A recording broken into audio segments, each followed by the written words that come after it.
friends, Legal Cluster lo eta notun video lo ahiso aru ei video tute moi apunalokor babe eta dhunia plan lo ahiso. I hope je ei plan to apunalokok kiba nohoy kiba eta help koribo aru plan to enekwa je jua 6 tarikh he Assam Judicial Service Grade 3 notification ulaise from High Court of from Guwahati High Court aru moi bhabilu mane je jodi কিবা এটা help কৰিব পাৰো আপোনালোকৰ এই প্ৰিপাৰেচনটোত কাৰণ এতিয়াতো বহুত সময় নাথাকিব যেহেতু নোটিফিকেশন উলাই গল তাৰ মানে এক্সাম খুব সোনকালে হ'ব উইদিন 3-4 মান্থছত এক্সাম হৈ যায় আগৰটো 1.5 মাহে থাকে বাৰু কিন্তু এতিয়া কেনেকে বা তেওঁলোকে অৰ্গানাইজ কৰিছে ময়ো ঠিক মানে হেতু ময়ো নাজানো গতিকে ভাবিলো যে এতিয়া যেটো এখিনি যেটো সময় হয় এটো আপোনালোকৰ কাৰণে বহুত হাই টাইম হয় ফৰ দ্য প্ৰিপাৰেচন আৰু আপোনালোকে এই সময়খিনি কিছুমানে ৰিভাইজ কৰে মানে ৰিভিজন দিয়ে কিছুমানে হয়তো আকৌ নতুনকে মানে বস্তুখিনি পঢ়িছে আৰু এটা গ্যাপো পৰে যেহেতু আমি গুটে এডভোকেট খিনিয়ে সদায় কাম কৰিবলৈ যাওঁ বা অফিসত যাওঁ বা কোৰ্টত যাওঁ গতিকে সময় বহুত কম ওলাই তো ভাবিছো যে মই ভিডিও বিলাক কন্টিনিউ কৰিম ডেইলি মই ভিডিও দিম এটা আহিব মোৰ প্ল্যানটো এনেকুৱা যে এটা ভিডিও আহিব ৰাতিপুৱা 10টা বজাত আৰু হেতু ল পেপাৰৰ ওপৰত হ'ব আৰু সেকেন্ড ভিডিওটো মোৰ আহিব গধুলি 5টা বজাত গধুলি 6টা বজাত আৰু হেতু হ'ব কাৰেন্ট এফেয়াৰ্স বা জেনাৰেল নলেজৰ ওপৰত মোস্ট প্ৰবলি মই কাৰেন্ট এফেয়াৰ্সৰ ওপৰতে বনাম কাৰণ জেনাৰেল নলেজৰ কিতাপ পোৱা যায় মনোৰমা আৰিহান্ট এনেকুৱা ধৰণৰ লুসেন্স এনেকুৱা ধৰণৰ আপোনালোকে ফলো কৰিব পাৰে জিকে কাৰণে আৰু কাৰেন্ট এফেয়াৰ্স খিনি মই ভাবিছো যে অকনমান মই কভাৰ কৰি দিম এনেকুৱা নহয় যে মোৰ ভিডিও চালে মানে আপোনালোকে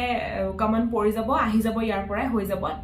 এটো নহয় আপোনালোকে নিজেও বহুত চেষ্টা কৰিব লাগিব ঘৰত বহুত পঢ়িব লাগিব টাইম দিব লাগিব আৰু যেতিয়াই লেজাৰ পায় যেতিয়াই সময় ল'ব পাৰে তেতিয়াই মোৰ এই দুটা ভিডিও অকনমান চাব যাতে আপোনালোকৰ ৰিভিজনত সহায় হয় এটো নহয় যে মই মানে ভিডিওখিনি ইলাবৰেট নকৰো খুব কমকে ধুনিয়াকে ফৰ অনলি প্ৰিলিমছ মই ভিডিওখিনি বনাম আৰু যেহেতু আমাৰ এতিয়া সিলেবাসৰ মতে 8খন ল পেপাৰ আছে হয়নে 8খনৰ ভিতৰত 4খন সিভিল আৰু 4খন ক্ৰিমিনেল তো মই ভাবিছো যে এখন ক্ৰিমিনেল এখন সিভিল এখন ক্ৰিমিনেল এখন সিভিল এনেকৈ বস্তুটো কৰি পেলাই মই কমপ্লিট কৰি দিম যিমানখিনি সময় পাওঁ আৰু নাজানো কিমান সময় পাওঁ আৰু এন্ড অফ দা টাৰ্ম মানে গুটেই মোৰ মই যেটো আপোনাক প্ল্যান কৰিছো তো এন্ড অফ দা প্ল্যান মই কি কৰিম যে দুটা খুব ধুনিয়া ভিডিও বনাম এটা অনলি সিভিলৰ কাৰণে এটা অনলি ক্ৰিমিনেলৰ কাৰণে আৰু হেতু খুব কুইক প্ৰিপাৰেচন হ'ব মানে জাস্ট পৰীক্ষাৰ আগদিনাখন আপোনালোকে যেনেকে লিফলেট চাই ন লিফ নোট চাই হে তেনেকে লিফ নোটৰ নিচিনাই হ'ব তো ভাবিছো এনেকুৱা যদি প্ল্যানত মই যাওঁ আপোনালোকৰ অলপ হলেও সহায় হ'ব গতিকে আহক আজি ভিডিওটো ষ্টাৰ্ট কৰো যেহেতু এটো মোৰ এতিয়া প্ৰথম ভিডিও হ'ব লিগেল ক্লাছত মই কোনোদিন প্ৰিপাৰেচনৰ ভিডিও দিয়া নাছিলো মানে লৰ পঢ়া শুনা বা কিতাপ মানে সেকশন এনেকুৱা ধৰণৰ মই কেতিয়াও দিয়া নাছিলো এটো দি মই প্ৰথম ষ্টাৰ্ট কৰিম আৰু আহক আপোনালোকে ভাল পাব মই নাজানো যে মোৰ এই প্ল্যানটো আপোনালোকক কিমান পুশ আপ কৰিব বা কিমানখিনি হেল্প কৰি দিব আৰু মই কেনেকুৱা ধৰণৰ কমেন্টস পাম মই হেতু নাজানো কিন্তু মই আশা কৰো যে অলপ হলেও আপোনালোকৰ হেল্প হ'ব প্ৰথমতে ভাবিছো যে আমি আইপি সিৰিজ ষ্টাৰ্ট কৰো যদি আমি আইপি সিৰিজ ষ্টাৰ্ট কৰো অকনমান ইন্টাৰেষ্টটো বহি যাব আৰু তাৰ পিছতে আমি মানে কোপটো লম আৰু হেতু হৈছে সিপিসি তো ইয়াৰ পিছত মই সিপিসি খন ধৰিম বুলি ভাবিছো বিকজ সিপিসি খন বহুত ভাষ্ট হয় আৰু ম্যাক্সিমাম মানুহৰ সিপিসি প্ৰবলেম হয় কাৰণ অৰ্ডাৰ সেকশন ৰুলস সব থাকে তাতে গতিকে ষ্টাৰ্টটো মই আইপিসি ৰে কৰো তো আহক আমি প্ৰথম আইপিসি কে ষ্টাৰ্ট কৰো আইপিসি বুলি কওঁতে কিছুমান ম্যাক্সিম আহি পৰে যিখিনি আমাৰ কাৰণে মানে এক্সামৰ পইণ্ট অফ ভিউৰ পৰা ইম্পৰ্টেন্ট হয় তাৰে প্ৰথমটো ম্যাক্সিম মই কওঁ এক্টাস নন ফেসিট ৰিয়াম নিসি মেন সিট ৰিয়াম এতিয়া ইয়াত কোৱেশ্চনটো এনেকৈ আহিব পাৰে যে এই যেটো ম্যাক্সিম আছিলে এই ম্যাক্সিম মানে আছে এই ম্যাক্সিমটো কোনে ডেভেলপ কৰিছিলে তো তাৰ এনসাৰ হ'ব কমন ল কোৰ্টছ তাৰ পিছতে আমি সেকশন 2 যিখিনি 2A B C D এনেকে যিখিনি আছে হেখিনি গুটেইখিনি খুব ভালদৰে চাব তাৰ ভিতৰতে কিছুমান ইম্পৰ্টেন্ট মই আকৌ কৈ দিও বিশেষকৈ মানে একদম ডেফিনেশন পইণ্টৰ পৰা চাব আপোনালোকে ৰংফুল লছ আৰু ৰংফুল গেইন এই দুটা বস্তুৰ ডেফিনেশনটো বহুত ইম্পৰ্টেন্ট হয় কাৰণ যেতিয়া আপোনালোকক খুদিব যে ৰংফুল লছ মানে কি আৰু অপচন দি দিব বা ৰংফুল গেইন মানে কি অপচন দি দিব খুব ধুনীয়াকৈ মনত ৰাখিবলৈ হলে আপোনালোকে এনেকে মনত ৰাখক ৰংফুল গেইন যেতিয়া আহিব তাৰ আনসাৰটো সদায় এনেকুৱা হয় gain by lawful means of property which the person gaining is not legally entitled yet not legally entitled আৰু যেতিয়া লছৰ ক্ষেত্ৰত আহিব তেতিয়া legally entitled মানে loss by unlawful means of property which the person losing it is legally entitled তো তাত হৈছে not legally আৰু ইয়াত legally বাস এটো ডিফাৰেন্স আপোনালোকে মনত ৰাখক এতিয়া নেক্সট আপোনালোকে মনত ৰাখক দুটা সেকশন 24-25 dishonestly fraudulently যেতিয়া dishonestly কোনটো সেকশনত দিয়া আছে 24 আৰু fraudulently কোনটো সেকশনত দিয়া আছে 25 IPC খন 1860 এটো মাজতে কৈ দিছো মই একচুয়ালি প্ৰথমতে ক'ব লাগিছিলে আৰু লগতে এটো কৈ দিও যে যেটো আমাৰ মানি লন্ডাৰিং এক্ট আছে তাত কিন্তু IPC শিডিউল কৰি থোৱা আছে গতিকে হেতু এটা কোৱেশ্চন আহিব পাৰে নেক্সট হৈছে যে সেকশন 34 তো সেকশন 34 IPC এটোৰ প্ৰায় কোৱেশ্চন এনেকুৱা ধৰণে মক পেপাৰ বিলাকত যিবিলাক বাহিৰৰ মক পেপাৰ পায় তো তেনেকুৱা ধৰণৰ কোৱেশ্চন থাকে যে 34 IPC কি হয় মানে সেকশনটো কি কৈছে হেতু নখুধে কিন্তু কি হয় মানে কি সাবস্টেন্সিভ অফেন্স হয় না কি হয় এনেকুৱা ধৰণৰ কোৱেশ্চন খুধে তো তাত যদি অপচন থাকে ৰুল অফ এভিডেন্স তেতিয়া হলে হেতু আপোনালোকে ক্লিক কৰিব তা মানে টিক দিব মানে সেকশন 34 IPC এৰ সেকশন 34 হেতু এটা আমাৰ এভিডেন্সৰ ৰুল হয় আকৌ লগতে 34 ৰ আৰু এটা কোৱেশ্চন খুধে এতিয়া সব যিখিনি সেকশনেনো কি কয় হেতু বস্তুটো মই ইয়াত নকওঁ কাৰণ হেতু আপোনালোকে বুকত পাব কিন্তু সেকশন 34 ত আৰু এটা কোৱেশ্চন এনেকুৱা দেখা যায় খুব কমন হয় আৰু হেতু হৈছে যে সেকশন 34 এস্টাবলিশ হবৰ কাৰণে কি লাগে কিহৰ প্ৰয়োজন হয় তো হেতু হৈছে যে কমন ইন্টেনশন প্ৰয়োজন হয় কমন ইন্টেনশনটো লাগে কিন্তু যেটো ওভাৰ এক্ট হয় হেতু নালাগে তাৰ মানে Section 34 establish কৰিব কাৰণে common intention to prove কৰিব লাগিব আৰু over act not to be proved next important হৈ গল section 39 section 39 এ কি কৈছে বা voluntary কোনটো section আছে তেনেকা ধৰণৰ কোৱেশ্চন আহে তো হেতু হৈছে voluntarily section 39 or section 39 voluntarily next হৈছে life হৈছে আমাৰ IPC section 45 আৰু তাত প্ৰায় এনেকুৱা ধৰণৰ মানে যদি আপুনি ডেফিনেশনটো চাই তাৰ পৰা এনেকুৱা ধৰণৰ কোৱেশ্চনে আহিব পাৰে যে লাইফে কি ডিনোট কৰে লাইফ মানে কিনো IPC যে লাইফ বুলি কৈছে life of a human being animal কি হয় বা একুয়াটিক নে অল সব হয় তো হেতু হৈছে যে সেকশন 45 ত আমাক লাইফ মানে অকল হিউম্যান বিইংৰ কথা কৈছে ঠিক তেনেকৈ ডেথ টু সেকশন 46 ত কৈছে মানে 45 ত লাইফ 46 ত ডেথ আৰু দুইটাতে হিউম্যান বিইংৰ কথাই কৈছে আৰু তাত অপচন আহিব কিন্তু হিউম্যান বিইং মজে কলো এনেকে এনিমেলছ এনেকে অপচন আহিব সো অকল হিউম্যান বিইংৰ কথাই কৈছে 45-46 এটো মনত ৰাখিব এতিয়া নেক্সট হৈছে যে পানিশমেন্ট কিমান টাইপৰ আছে আমাৰ ইয়াত তো হেতু হৈছে 6 আৰু পানিশমেন্টৰ গুটেই পানিশমেন্ট খিনি ওপৰত মই এটা ভিডিও বনাইছিলো এটো আপোনালোকে মোৰ চেনেলত গৈ পেলাই ঠিক এটো ভিডিও দুই তিনটা তলতে থাকিব সাগে টাইপস অফ পানিশমেন্ট যদি কনসেপ্টটো ক্লিয়াৰ নহয় সেই ভিডিওটো চাই পেলাই কনসেপ্ট খিনি ক্লিয়াৰ কৰিব পাৰে আৰু যদি ক্লিয়াৰ তেতিয়া হলে জাস্ট প্ৰিলিমছ হে গদিকে তাত যিকোনো এটা মানে হেৰিহে খুদে গুটেটো লিখিব নালাগে সো এটো খুদিব পাৰে টাইপস অফ পানিশমেন্ট কিমান আছে হেতু হৈছে 6 এতিয়া নেক্সট ইম্পৰ্টেন্ট সেকশন হৈছে সেকশন 60 এইটো সেকশনত কোৱা হৈছে যে কিছুমান imprisonment আছে যিবিলাক partly rigorous হয় আৰু partly simple হয় গদিকে partly rigorous আৰু partly simple কোনটো সেকশনত কোৱা হৈছে সেকশন 60 এতিয়া সেকশন 64-65 দুইটা ইম্পৰ্টেন্ট হয় মানে 60 পিছতে 64-65 ইম্পৰ্টেন্ট থাকে সো 64 ত আমাক কোৱা হৈছে যে যদি ফাইন পে কৰা নাই তেতিয়া সেন্টেন্সটো কি হয় হেতু আপোনালোকে হোল ডেফিনেশনটো খুব ধুনিয়াকৈ চাব আৰু তাত কিছুমান শব্দ মনত ৰাখিব সেই শব্দটোৱে হৈছে যে এক্সেস শব্দটো আপোনালোকে মনত ৰাখিব তাৰ মানে under section 64 sentence of imprisonment for non payment of fine বুলি কৈ আপোনালোকক 4-5টা হেৰি দিব অপচন দিব তো তাতে আপোনালোকে এক্সেস শব্দটো মনত ৰাখিব যেটো আনসাৰ আপোনালোকে এক্সেস পাব মানে shall be in excess তো হেতুৱে কাৰেক্ট হ'ব তাৰমানে গুটেই সেন্টেন্সটো হল there shall be in excess of any other imprisonment to which the offender has been sentenced এতিয়া সেকশন 65 ত এটা লিমিটেশন দিছে যে যদি কোনবাই ফাইন নিদিয়ে তো সেই সেন্টেন্সটো কিমান লৈকে লিমিট হ'ব পাৰে হেতুৱে হৈছে 1/4 মানে 1/4 of the maximum term of imprisonment fixed for the offense so 1/3 1/2 এনেকে আহিব so to 1/4 যিমানটো অফেন্সটোৰ কাৰণে টাৰ্ম ধৰিছে তাৰে 1/4 ওকে সো নেক্সট আপোনালোকৰ কোৱেশ্চন এই যে মানে নন পেমেন্ট অফ ফাইন এটো বস্তুৰ ওপৰত আৰু এটা কোৱেশ্চন সুধিব পাৰে আৰু হেতু হৈছে যে যদি এটা অফেন্স হৈছে য'ত ইমপ্ৰিজনমেন্টটো অকল ফাইন আছিলে কোনো ধৰণৰ বেলেগ ইমপ্ৰিজনমেন্ট নাই অকল ফাইন আছিলে তাত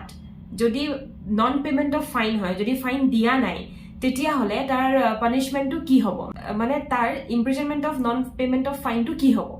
হেতু আপোনাক অপশন দিব rigorous simple partly rigorous partly simple both এনেকে দিব তো হেতুৰ আনসাৰটো হৈছে সিম্পল মানে একদম সিম্পলি চাবলৈ গলে যদি কোনোবাই ফাইন দিয়া নাই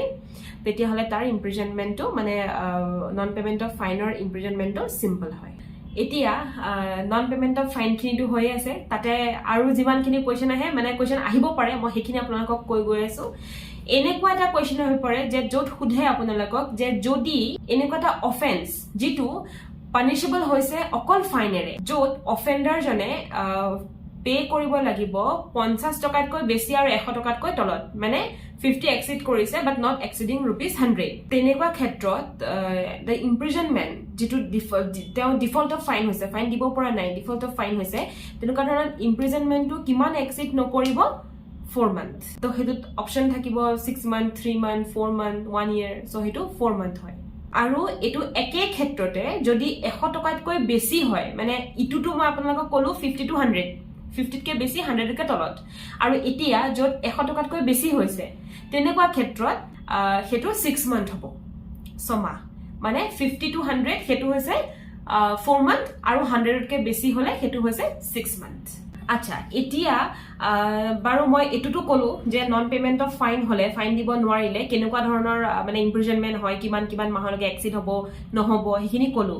এতিয়া হৈছে যে যেটো নন পেমেন্ট অফ ফাইনৰ যেটো ইমপ্ৰিজনমেন্ট হয় হেতু কেতিয়া টাৰ্মিনেট হ'ব হি কেতিয়া শেষ হ'ব তাৰ আনসাৰটো দুটা হয় এটা হৈছে যে যদি ফাইন দিছে পেমেন্ট অফ ফাইন ক্লিয়াৰ হৈছে আৰু সেকেন্ড হৈছে যে যেতিয়া টাৰ্মটো এক্সিড হৈছে টাৰ্মটো শেষ হৈ গ'ল হেই 6 মাহ 8 মাহ 9 মাহ 6 মাহ 4 মাহ জি আছিলে হেতু শেষ হৈ গ'ল তো তেনেকুৱা ক্ষেত্ৰত এটো কোৱেশ্চন সুধিবও পাৰে যে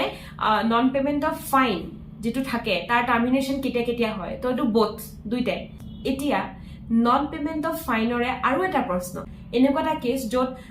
অফেন্ডাৰজন নন পেমেন্ট অফ ফাইনত আছে আৰু তেওঁ পাৰ্টলি পে কৰিছে আধা তেওঁ পাৰ্টলি পে কৰিলে আৰু বাকিখিনি তেওঁ কৰিবলৈ আছে তেনেকুৱাত কি হ'ব যদি তেওঁ আধা পে কৰিছে আধা কৰা নাই সেন্টেন্সটো কি হৈ যাব তেতিয়া তো অপশন থাকিব যে সেন্টেন্সটো কমি আহিব এটো হ'ব হেতু হ'ব 2 মাহৰ ভিতৰত দিব লাগিব তেনেকুৱা ধৰণৰ থাকিব বাট নো যদি অপশন আপোনাকে দেখে যে প্ৰপৰ্শনেটলি হি সেন্টেন্সটো কমিব ৰিডিউস হ'ব হেতুকে আপোনাকে টিক কৰিব এতিয়া নেক্সট টপিকটো লৈ আহো হেতু হৈছে সলিটাৰী কনফাইনমেন্ট সলিটাৰী কনফাইনমেন্টৰ ওপৰত যদি ডেফিনেশনটো চাও তেতিয়া হলে 4টা মান কোৱেশ্চন ইম্পৰ্টেন্ট বুলি মই ভাবো প্ৰথমটো হৈছে যে সলিটাৰী কনফাইনমেন্ট কোনটো সেকশন আছে হেতু হৈছে সেকশন 73 আৰু সেকেন্ডটো হৈছে যে সলিটাৰী কনফাইনমেন্টত ম্যাক্সিমাম লিমিটটো কি হয় হেতু হৈছে 3 মান্থ 3 মাহ এটা থাৰ্ডটো হৈছে যে যদি এজন অফেন্ডাৰক ইমপ্ৰিজনমেন্ট দিয়া হৈছে যেটো ইমপ্ৰিজনমেন্ট 6 মান্থতকৈ বেছি নহয় তেতিয়া হলে তেওঁক সলিটাৰী কনফাইনমেন্ট কিমান দিনলৈ দিয়া হ'ব হেতু হৈছে মানে দিব পাৰি হেতু হৈছে যে 1 মান্থতকৈ বেছি হ'ব নোৱাৰে shall not exceed 1 month আকৌ সেম তেনেকুৱাতে যদি এজন অফেন্ডাৰক ইমপ্ৰিজনমেন্ট দিয়া হৈছে 6 মাহতকৈ বেছি কিন্তু 1 বছৰতকৈ কম তেতিয়া হলে তেওঁ সলিটাৰী কনফাইনমেন্টটো 2 মাহতকৈ বেছি হ'ব নোৱাৰে shall not exceed more than 2 months এতিয়া নেক্সটটো হৈছে যে যদি এজন অফেন্ডাৰক এবছৰতকৈ বেছি ইমপ্ৰিজনমেন্ট দিয়া হৈছে তেতিয়া হলে তেওঁ সলিটাৰী কনফাইনমেন্টটো 3 মাহতকৈ বেছি হ'ব নোৱাৰে মানে 1 month 2 month 3 month এই তিনিটা বস্তু ক্ৰনলজিক্যালি আপোনালোকে মনত ৰাখক এতিয়া নেক্সট টপিকটো হৈছে মিস্টেক অফ ফ্যাক্ট হেতু ইম্পৰ্টেন্ট হয় আৰু মই অকল ইম্পৰ্টেন্ট যিখিনি মই ভাবো সেইখিনিহে মই ডিসকাস কৰিছো বাকিটো আপোনালোকে থৰ ৰিডিংটো অকমান কৰিব লাগিবই এতিয়া হৈছে যে মিস্টেক অফ ফ্যাক্টত এটা খুব ইম্পৰ্টেন্ট বস্তু আৰু খুব মানে খেলিমেলি লগা বস্তুটো হৈছে সেকশন 76 আৰু 79 তো কোৱেশ্চন এনেকুৱা থাকে যে mistake of factor general exception 76 হয় নে 79 হয় নে both নে none of the above এনেকুৱা থাকে আৰু তেতিয়া কিছুমান কোৱেশ্চন এনেকেও আহে যে মিস্টেক অফ ফ্যাক্টৰ বা 76 আৰু 79 কিহৰ জেনাৰেল এক্সেপশন হয় mistake of fact mistake of law both mistake of fact and law none of the above এনেকে আহে so simply বস্তুটো মনত ৰাখিব mistake of fact or general exception দুটা 76 79 লগতে আপোনালোকে সেকশন 76 আৰু 79 দুইটাৰে ডেফিনেশনটো খুব থৰলি ৰিডিং কৰি যাব কাৰণ এই ডেফিনেশনৰ পৰাই কিন্তু খেলিমেলি লাগে গতিকে টিক মাৰ্ক কৰোতে সাৱধান এতিয়া নেক্সট হৈছে যে এক্সিডেন্টটো এক্সেপশন হিচাপে কোনে ডিল কৰিছে সেকশন 80 এতিয়া মই যে কলো সেকশন 80 এক্সিডেন্টটো এটা এক্সেপশন হিচাপে ইউজ কৰিছে ডিল কৰিছে গতিকে এটো বস্তু একদম সিম্পলি সাইট হ'ব যে কেতিয়া এটা এক্সিডেন্ট তেওঁলোকে এক্সেপশন হিচাপে ডিল কৰিব পাৰে যেতিয়া সেই এক্সিডেন্টটো হৈছে by doing a lawful act in a lawful manner by lawful means যেতিয়া সেই এক্সিডেন্টটো lawful act lawful manner lawful মিন্সৰ থ্ৰুদি হৈছে তেতিয়াহে হি এক্সেপশন বুলি কাউন্টেবল হয় আৰু হেতু বস্তু সেকশন 80 ত লিখা আছে গতিকে এই তিনটা লফুল এই বস্তুটো অপচনত কোনোবা এটাত আনলফুল দিব বা এই তিনটা অপচন নাথাকিবও পাৰে তেতিয়া নান অফ দা এবভ তেনেকুৱা ধৰণৰ আপোনালোকে সেই বস্তুটো অকনমান চাই পেলাইহে টিক কৰিব এটা নেক্সট ইম্পৰ্টেন্ট সেকশন হৈছে সেকশন 81 মোটিভ ইয়াত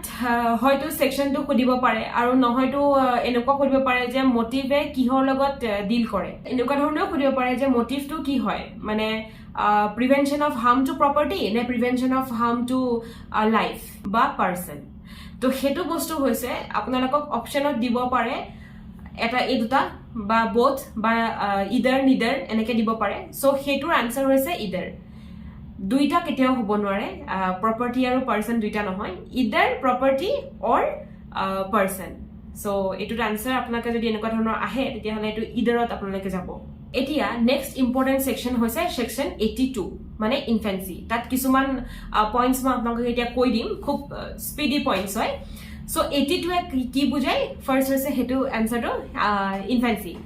আৰু ইনফেন্সি কিন্তু এক্সেপশন হিচাপে লৈছে হি ডেফিনেশন দিয়া নাই আপোনালোকক সেকশন 82 যেটো কৈছে এটো এজ এন এক্সেপশন কৈছে আৰু হেতু সেকশনৰ মতে কোনোবা যদি 7 ইয়াৰ্ছৰ তলৰ শিশুৱে কিবা বেয়া কাম কৰিছে হেতু অফেন্স বুলি ধৰা নাযায় হেতুৱে হৈছে এক্সেপশন সো ইয়াত এজটো আহিব পাৰে বিলো 7 ইয়াৰ্ছ আৰু সেকশনটো আহিব পাৰে এক্সেপশন হয় নে নহয় হেতু আহিব পাৰে সো সেকশন 82 আৰু এটা কোৱেশ্চন আহিব পাৰে যে হেতু কি হয় মানে হি প্ৰিজাম্পশন of law প্ৰিজাম্পশন of fact conclusive হয় নে নহয় ইৰিবাটেবল হয় নে ৰিবাটেবল হয় তেনেকুৱা ধৰণৰ কোৱেশ্চন আহে সো অলৱেজ প্ৰিফাৰ হি সেকশন 82 টু সদায় কনক্লুসিভ বা ইৰিবাটেবল প্ৰিজাম্পশন অফ ল হয় ফ্যাক্ট নাযাব ৰিবাটেবল নাযাব সো যেটো মই কৈছো হেতু একদম ভালকৈ এটো মানে হুমুৱাই লক ঠুসি কাৰণ এটুতে মানুহৰ খেলিমেলি লাগে লগতে মই এটো কৈলিও যে এই সেকশন 82 আৰু 83 কমপ্লিটলি অপোজিট হয় সেকশন 82 এ যদি কনক্লুসিভ আৰু ইৰিবাটেবল প্ৰিজাম্পশন অফ ল কৈছে তেতিয়া হলে সেকশন 83 এ ইনকনক্লুসিভ আৰু ৰিবাটেবল প্ৰিজাম্পশন অফ ল কৈছে এতিয়া নেক্সট হৈছে ইম্পৰ্টেন্ট সেকশন 83 এ লিগেল ইনসেনিটিৰ ওপৰত কৈছে সো ইয়াত কেতিয়াবা আহে কোৱেশ্চন যে লিগেল ইনসেনিটি কোনটো সেকশনত পৰে বা সেকশন 83 এ কি বিষয়ে কৈছে legal insanity Morrell insanity medical insanity কি বিষয়ে কৈছে তাৰ পিছতে মনত ৰাখিব লগা কথাটো হৈছে সেকশন 85 আৰু 86 এই দুটা সেকশনত ইনটক্সিকেশনটো ডিফেন্স হিচাপে লৈছে তাৰ মানে ইনটক্সিকেশন টু ডিফেন্স হিচাপে কোন সেকশন লৈছে বুলি যদি আহে 85 86 বা 85 আৰু 86 এ কাক এজ এ ডিফেন্স লৈছে হেতু হৈছে ইনটক্সিকেশন তে 85 86 কলো এতিয়া আহি গল 87 88 89 এই তিনটাই কাক লৈছে যেনেকে 85 আৰু 86 এ মানে ললে আপোনাৰ ইনটক্সিকেশন তেনেকে 87 88 আৰু 89 এ এটা ধুনিয়া ম্যাগজিম লৈছে আৰু হেতুৱে হৈছে ভলেন্টি নন ফিল ইনজুৰিয়া খুব পপুলাৰ ম্যাগজিম হয় ইয়াৰ মিনিংটো চাই লব আহে না নাহিব পাৰে বাৰু হেতু টৰ্চত পৰিব মানে টৰ্চৰ পৰাহে আহে আইপিসি পৰা নাহে কিন্তু এই ম্যাগজিমটো 86 87 আৰু 89 এ ইয়াক লৈছে সো এতিয়া নেক্সট টপিকটো হৈছে defence of consent defence of কনসেন্টৰ ওপৰত তিনটা পইণ্ট চাও প্ৰথমটো হৈছে যে ডিফেন্স অফ কনসেন্ট অকল প্ৰাইভেট ৰঙৰ ক্ষেত্ৰতহে এপ্লিকেবল হয় নট পাব্লিক ৰং কিন্তু যিখিনি ইনএলিয়েনেবল ৰাইট হয় তাত কিন্তু হি ৰেস্ট্ৰিক্টিভ হৈ পৰে তাৰ মানে defence of consent to applicable হয় public wrong private wrong either neither both none of the above তো তাত হৈছে অকল প্ৰাইভেট ৰঙত আৰু ই ৰেষ্ট্ৰিক্টিভ হয় কেতিয়া ইনএলিয়েনেবল ৰাইটছত অপচনত যদি ইনএলিয়েনেবল ৰাইটছ থাকে হেতুতে আপুনি টিক মাৰ্ক কৰিব এতিয়া লাষ্ট ইম্পৰ্টেন্টটো হৈছে ডিফেন্স অফ কনসেন্টত যে হি কেতিয়া এপ্লিকেবল নহয় বা হি কেতিয়া এভেইলেবল নহয় কি ধৰণৰ কেছত হেতু হৈছে যে যেতিয়া কনসেন্ট টু কজ ডেথ বা কনসেন্ট টু কজ গ্ৰেভিয়াছ হাৰ্ট থাকে তেতিয়া সেই দুটা ক্ষেত্ৰতে ডিফেন্স অফ কনসেন্টটো এভেইলেবল নহয় এতিয়া আহি যাও কনসেন্ট সো কনসেন্টত খুদিব পাৰে যে কনসেন্টটো আন্ডাৰ সেকশন 89 যিবিলাক শিশু 12 বছৰৰ তলত বা যিখিনি আনসাউণ্ড মাইণ্ডৰ পাৰ্সন হয় তেওঁলোকৰ কাৰণে কনসেন্টটো কোনে দিব পাৰে হেতু হৈছে যে গাৰ্জেনে দিব পাৰে কিন্তু কিছুমান ৰেষ্ট্ৰিকশনস লগাই দিয়ে সেইখিনি মানি চলি পেলাই নেক্সট ইম্পৰ্টেন্ট কথাটো হৈছে যে কনসেন্টটো কেতিয়া ভ্যালিড কনসেন্ট নহয় মই প্ৰথমতে কলোৱে যে যদি 12 বছৰ তলত দিয়ে তেতিয়া কনসেন্টটো নহয় আৰু যেতিয়া আনসাউণ্ড মাইণ্ডৰ পাৰ্সনে দিব তেতিয়া নহব আৰু নেক্সটটো হৈছে যে যেতিয়া কিবা এটা ভয় লৈ পেলাই দিব ফিয়াৰ অফ ইনজুৰি বা ফিয়াৰ অফ ডেথ তেতিয়াও সেই কনসেন্টটো কনসেন্ট বুলি ধৰা নহয় সেইটো ভ্যালিড নহবৰ কাৰণে এই তিনিওটা বস্তু যদি থাকে আপোনালোকে অল এ বি সি হ'ব আৰু যদি তিনটা ভিতৰত এটা থাকে তেতিয়ালে হেতুৱে ঠিক কৰিব লাগিব এতিয়া তাৰ মাজতে আৰু এটা ধুনিয়া মেক্সিম লৈ আহিছো হেতু হৈছে ডি মিনিমাস নন কিউৰিড লেক্স ইয়াৰ মিনিংটো আহিব পাৰে গতিকে মিনিংটো ধুনিয়াকে মনত ৰাখি বস্তুটো চাই থব সো এই যেটো প্ৰিন্সিপল হয় ডি মিনিমাস নন কিউৰিড লেক্স এটো সেকশন 95 ত আমাক দি দিয়া হৈছে আজিলৈ ইমানে আৰু নেক্সট আমি প্ৰাইভেট ডিফেন্স পাই যাম এখিনিৰ পিছতে কাৰণ সেকশন 92 পাই গলোহি গতিকে নেক্সট ভিডিওটো মানে কাইলেৰ ভিডিওটো প্ৰাইভেট ডিফেন্সৰ পৰা ষ্টাৰ্ট কৰিম কিমান খিনলৈকে পাৰো চাও এনেকৈ ভিডিও দি পেলাই মই ভাবিছো যে শেষ কৰিম আশা কৰো আপোনালোকে ভিডিওটো চাই ভাল পালে আৰু যদি ভাল পালে তেতিয়া হলে বেনিফিট হ'ব বুলি ভাবি নিজৰ ফ্ৰেন্ডছৰ মাজতো শেয়াৰ কৰিব বা যোনে জানে যে কোনোবাই এজেছ গ্ৰেড 3 দিম বুলি ভাবিছে তেওঁলোকৰ লগতো আপোনালোকে শেয়াৰ কৰিব থ্যাংক ইউ